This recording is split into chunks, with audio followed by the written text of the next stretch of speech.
Hey, and welcome to the Only Podcast, bringing you original stories of hope, starting at only 5 words or less. My name is Kyle, and this is the Hopefully Prompt Podcast, where artists from all over the world send me their original stories of hope based on the same 5-word or less prompt.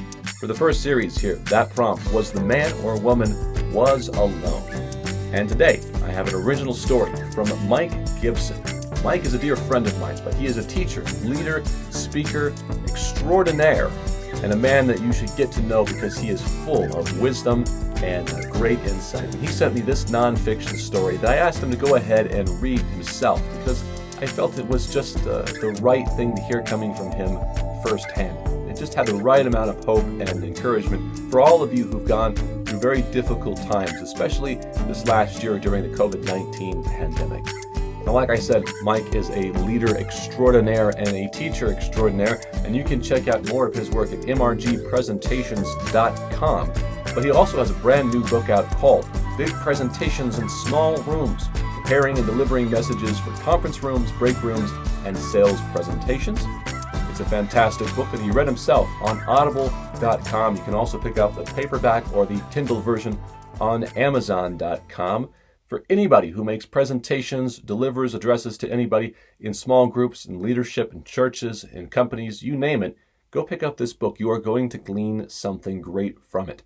Now, his original story today is called Church Angel, and I think it's going to bring you a little bit of hope today, read by Mike Gibson and written by Mike Gibson. Here's the story. Hello? Hello, Dad. How's your day going? Well, let's see. It's 5 p.m.? I just had my morning coffee a minute ago, stayed up late. You know that series you told me about, Mando something? The Mandalorian? I watched both seasons last night. I was up kind of late. The whole thing? Both seasons? Yep. I like it. It's January 2021. Mom passed away in December of 2019. We were still trying to adjust to the loss of her presence when the COVID-19 pandemic created additional separations. Dad lives in Evergreen, Texas, where a yellow blinking light marks the crossroads of State Highway 150 and Farm to Market Road 945. If you want groceries, you drive 10 miles east to Cold Spring.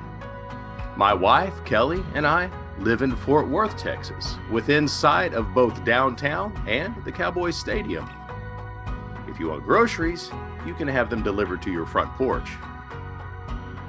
During the summer, Kelly and I met up with Dad and my brother Murphy at a barbecue joint on I-45 halfway between our houses. In the parking lot, we sat in lawn chairs spaced 6 feet apart and enjoyed the nearness. At Christmas, we met on his driveway and exchanged gifts, smiling beneath our masks and hoping it showed in our eyes. We all look forward to times when we can visit inside each other's houses, when we can hug and laugh and see each other truly, fully, face to face. For now, Dad and I talk a lot on the phone.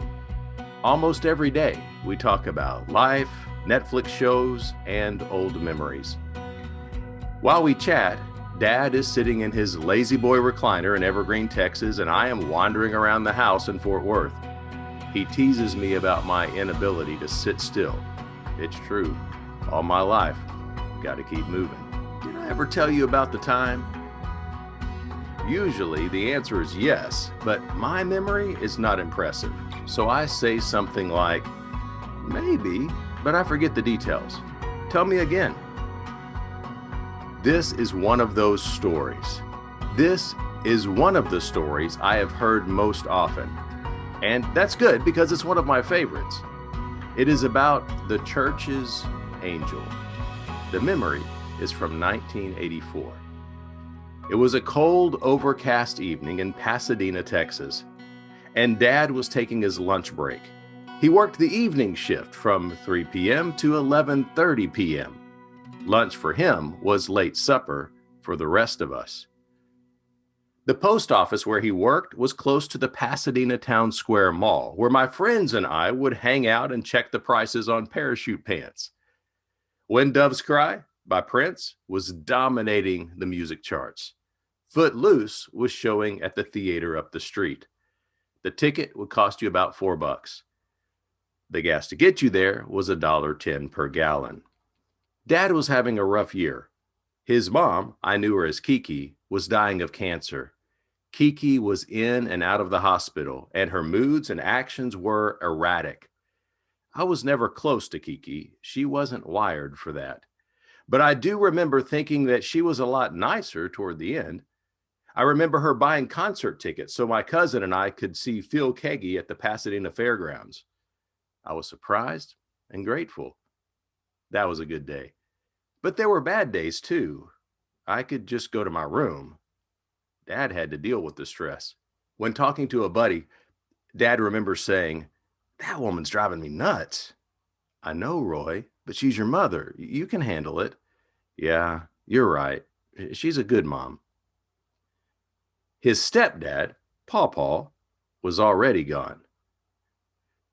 Decades earlier, Pawpaw had lost his first wife and his son to cancer. When Kiki was diagnosed, it was like he just gave up. There was nothing wrong with him other than a broken heart and a lost will to live.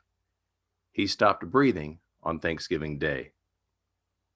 A few weeks before that day, I remember being at Pawpaw and Kiki's house.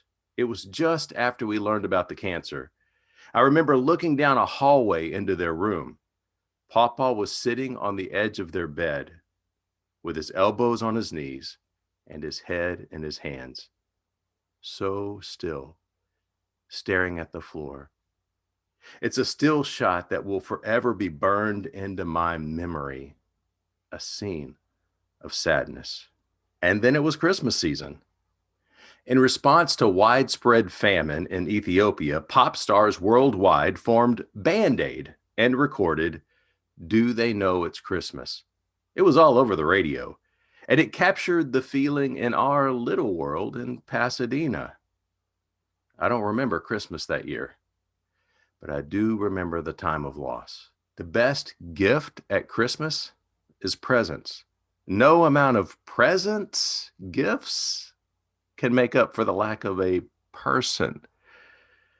There are some things money can't buy, and presence, physical presence, is one of them. We were missing Pawpaw and losing Kiki.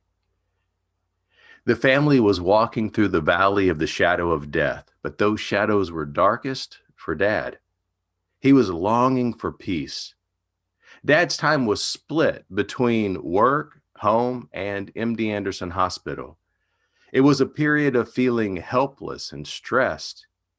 He wanted to be in one place when income required he be in another, sacrificing presence for provision. During the recession of the mid-'80s, it was a common scenario in the American working class, but every instance is a sharp pain. By the end of the year, over 70 banks had failed. We didn't know that. All we knew was that clothes came from the fire cell and eating out was for special occasions. It didn't feel bad for us kids. It's just the way things were. For Dad, it was an additional stressor during a tough time. His shift at the post office was half over. Time for lunch. Talking to himself about the situation, Dad walked the short distance from the post office to the nearby Church's Chicken. Looking back, I'm thankful that he wasn't hit by a car. I know what it's like to talk to myself. When I am that distracted, I forget to look both ways. My mind is wrapped up in another world, a world of what ifs and what abouts. Dad often acknowledged his tendency to talk to himself.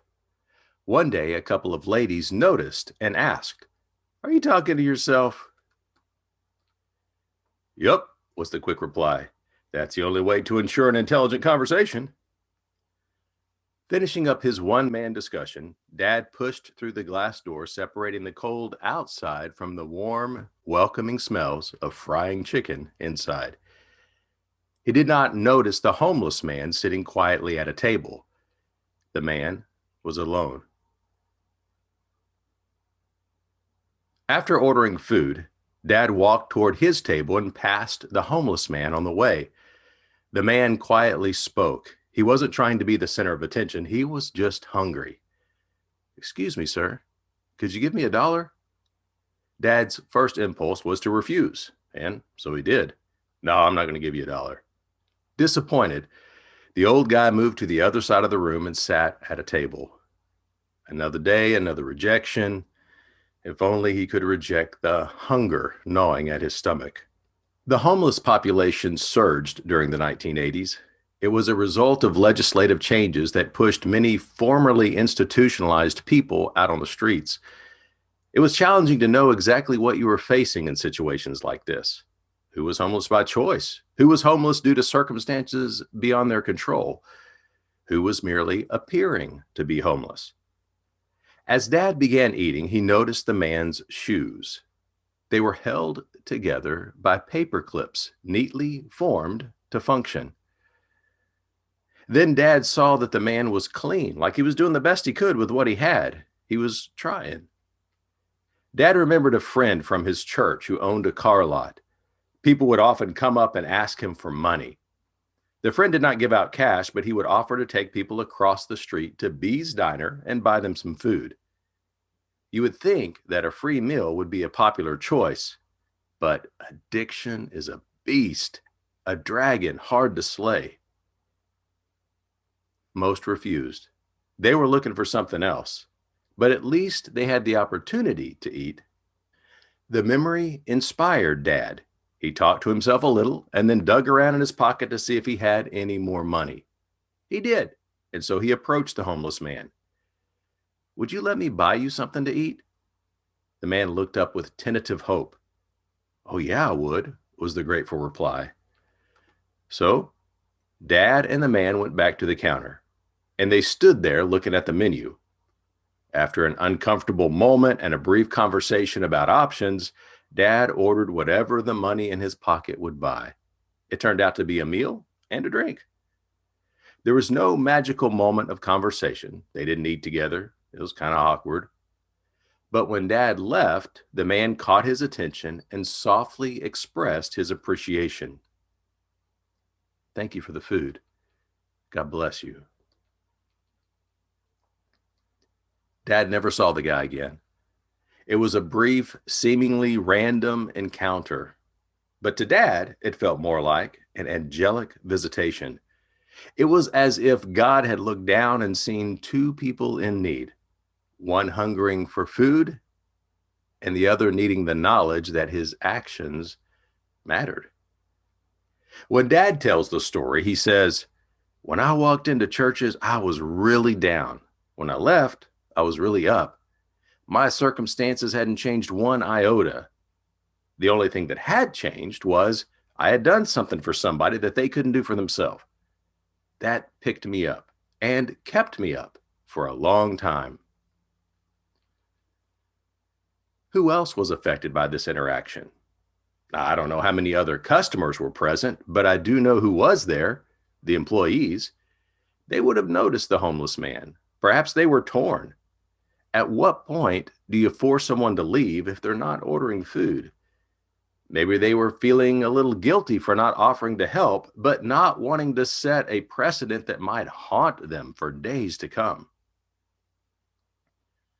The employees would have watched with interest any time the homeless man spoke to another customer. They would have seen the evolution of the interaction between him and Dad. It would make a difference. It could be that the gift of food inspired other gifts, gifts that we will never know about, like a pebble thrown into a pond on the other side of a grove of trees.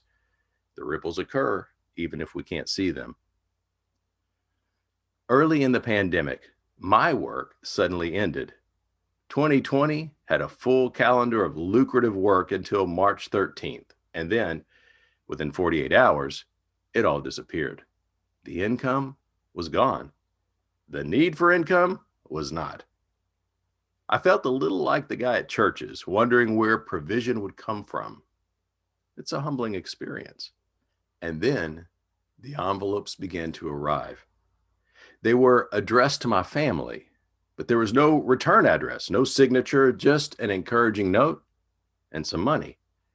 This happened over and over again. I am so thankful.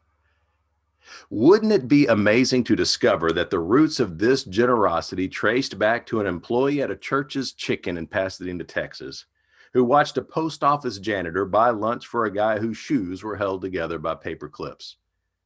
35 years of ripples extending from Houston to Fort Worth. That would be cool.